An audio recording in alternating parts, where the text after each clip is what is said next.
রাহুল অরুণোদয় বন্দ্যোপাধ্যায়ের মৃত্যু সংবাদটা পাওয়ার পরেই কেমন যেন হচ্ছে, নিজের কাজগুলো কিরকম যেন একটা এলোমেলো হয়ে যাচ্ছে। ভাবছি প্রচুর বিভিন্ন পোর্টালগুলোতে যে লেখাগুলো বেরোচ্ছে ওকে নিয়ে, সেগুলো পড়ছি, দেখছি, জানছি। যদিও ওর ছবি নিয়ে আমার সেরকম কোনো অভিজ্ঞতা নেই, টিভি সিরিয়াল দেখা হয় না, কিন্তু টক শোগুলো দেখেছি। আহ, ওর সাথে আমার নিজের ব্যক্তিগতভাবে অনেকের সাথে টক শো করতে পারলেও ওর সাথে করিনি, আক্ষেপ রয়ে গেছে। অবশ্যই। কিন্তু ওর লেখা পরের দিকে যখন পড়ছি, সো সেন্সিভিটি এবং সেন্সিটিভিটি নিয়ে যখন প্রশ্ন আসে, শিল্পী সেন্সিটিভ হবেই। ওর ভেতরে একটা সত্তা রয়েছে, এবং যে সত্তাটার কথা জানতে পারলাম, আমার অত্যন্ত প্রিয় মানুষ বিজন ভট্টাচার্য। বিজনদা নিয়ে আমার এক প্রবল উৎসাহ বরাবরই ছিল, তার কারণ আমি ঋত্বিক সিনে সোসাইটি 1993 সালে তারা আমাকে একজন তাদের পত্রিকার সহ সম্পাদক এবং সোসাইটির সম্পাদক করে, যেটা আমার কাছে অত্যন্ত প্রিয় এবং হচ্ছে সবসময় ভালো লাগার একটা স্মরণিকা হিসাবে থেকে যায়, এবং যেখানে তাদের সম্পর্কে জানছি, বুঝছি। ঋতুবান ঘটকের সাথে কথা বলেছি, সুনেত্রা ঘটক, এই যে একটা বিস্তৃত পরিমণ্ডল, সেই পরিমণ্ডলের মধ্যে দিয়ে বোঝা যায় যে তাদের জীবন যন্ত্রণা, কষ্ট দেওয়াটা বা পাওয়াটা।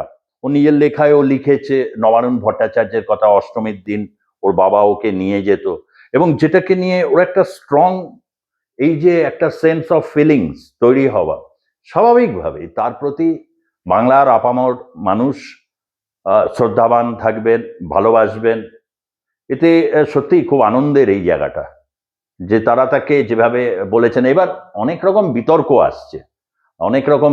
আসছে, ও কত আয় করেছে, প্রিয়াঙ্কা কত আয় করেছে, এই সমস্ত এবং বিতর্কের যে জায়গাটা খুব ইন্টারেস্টিং। কতগুলো জায়গা আমার কাছে উঠে এলো, যেমন একজন পরিচালক বলেছেন, সাংবাদিক পরিচালক, তিনি বলেছেন যে গুপি শুটিং চলছিল। হয় এরকম গুপি শুটিং হয়, এটা চিরকাল বরাবর টেলিভিশনের পর থেকে যখন এত চ্যানেল চলে এসেছে, তখন নানা ধরনের শুটিং হয়, প্রচুর টেকনিশিয়ানস বেড়েছে, এবং টেকনিশিয়ানসদের যথাযোগ্য মর্যাদা। তার কারণ আমি যে সময়টায় টেলিভিশন জগৎকে দেখছি, ফিকশন বা যে জগতে, যখন দূরদর্শন একমাত্র চ্যানেল ছিল, তখন দুটো সেকশন থাকতো, একটা হচ্ছে কমিশন সেকশন দূরদর্শনের, একটা হচ্ছে স্পন্সর সেকশন। কমিশন সেকশনটায় তারাই পেতেন যারা হচ্ছে মিনিস্ট্রির সাথে খুব ভালো যোগাযোগ আছে, দিল্লির মান্ডি হাউসের সাথে তারা পেতেন। আর অনেক নতুনদের পেতে হতো হচ্ছে এই তারা নিজেরা টাকা জোগাড় করে, বা একজন প্রডিউসারকে অবশ্যই পেতে হয়, তারপর রিলিজ এজেন্ট ধরে করতেন। তখন বিজ্ঞাপনের রেটও পাওয়া যেত, এবং এক একটা প্রোডাকশন কস্ট মিনিমাম এক একটা এপিসোডে দূরদর্শনে সেই সময় আমি বলছি ওই 75,000 to 80,000 করে হতো, বুঝতেই পারছেন। যেটা কলকাতার নিরিখে ঠিকঠাক, বম্বে বা দিল্লির নিরিখে একেবারেই নয়। আজও সেই অবস্থা। বাংলা ইন্ডাস্ট্রি ধুঁকছে বিভিন্নভাবে, এবং তত সারফেস হচ্ছে এগুলো। তবে কতগুলো জায়গায় জীবনযাপন বা বোধ বা হচ্ছে তাদের যে চিন্তা চেতনা সম্পর্কে জানতে পারি। যখন আমি আর প্লাস নিউজের যে সময়টা আমাকে অ্যাক্টিভলি এডিটর ইন চিফ হিসাবে থাকতে হয়েছিল, সেই সময় প্রচুর এরকম খবর করেছে আমাদের যারা এন্টারটেনমেন্ট বিটের রিপোর্টার। তার খবর করতো কি, এরকম সুইসাইড করেছে সিরিয়ালের অভিনেত্রী। স্বাভাবিক দেখে একটা মানে কষ্টবোধ হতো। এরা বিভিন্ন নিম্নবিত্ত পরিবার থেকে এসে একটা গ্ল্যামার জগতে নিজেদেরকে এস্টাবলিশ করেছে, এবং তার কিছু কিছু ভাইসেস গুলো এমনভাবে ঢুকেছে। তার মধ্যে একটা হচ্ছে এই কনজিউমারিজম। এই শব্দটা 90s-এ এবং 70s-80s-এ কনজিউমার ফেটিসিজম যেটাকে বলা হয়, অর্থাৎ পণ্য পৌত্তলিকতা, যেটাকে নিয়ে কার্ল মার্কস থেকে শুরু করে ইভেন গ্রামসি, এরা কেউ কিন্তু অগ্রাহ্য করে যাননি, এবং ঠিক বিশ্বায়নে একটা জেনারেশনকে এই ফাঁদে ফেলা হলো।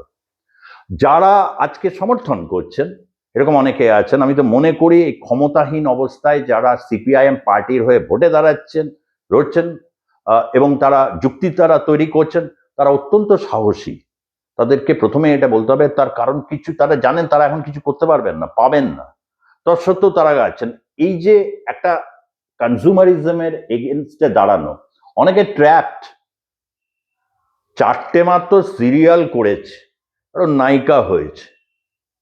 কেন আমাদের সময় লাবণী সরকার বা লাবণী যখন হচ্ছে টেলিভিশন হিরোইন হচ্ছে, তাদের কিরকম জীবনযাপন, পুষ্পিতা মুখার্জি, পুষ্পিতার একদম শুরু থেকে আমি মানে তাকে দেখেছি, বা হচ্ছে শ্রীলেখা মিত্র, তাদের জীবনযাপন বোধ সম্পর্কে একটা স্পষ্ট আইডিয়া তারা ছিল। এক একজনের এক এক রিয়াকশনস পাচ্ছি।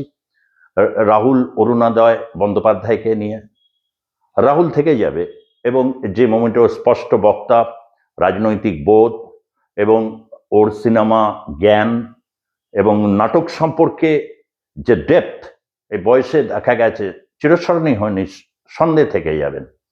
কিন্তু কলকাতা কাঁদবে।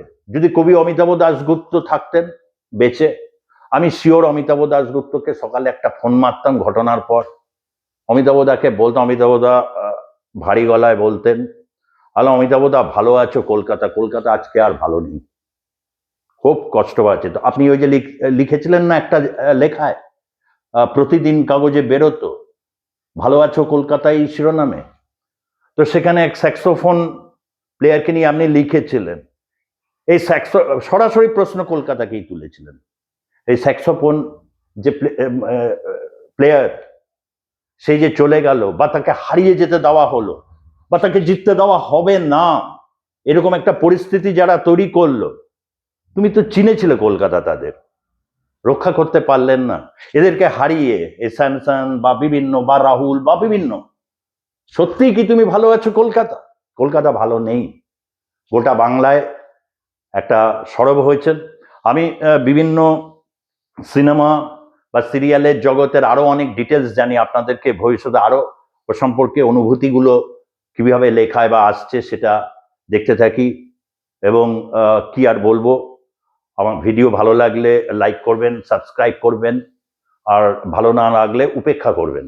কারণ উপেক্ষা সয়ে গেছে জীবনে, আমাদের উপেক্ষা সয়ে গেছে। হয়তো প্রত্যেক শিল্পীকেই উপেক্ষা সয়ে যেতে হয়, যে কারণে অনেক সময় বিনা ইয়েতে প্যারিসের রাস্তা এক সময় দেখেছিল দুই মহান শিল্পী, একজন ছুরি নিয়ে আরেকজনকে তাড়া করেছে।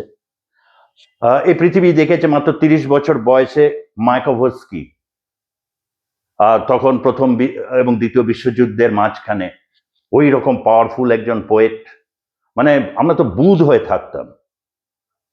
তো একবার এরকম সময়টা ছিল যখন শুধুমাত্র ওই চাকরির পরীক্ষায় বসছি না, চাকরি জীবন, চাকরি মরণ, চাকরি আমাদের পথ।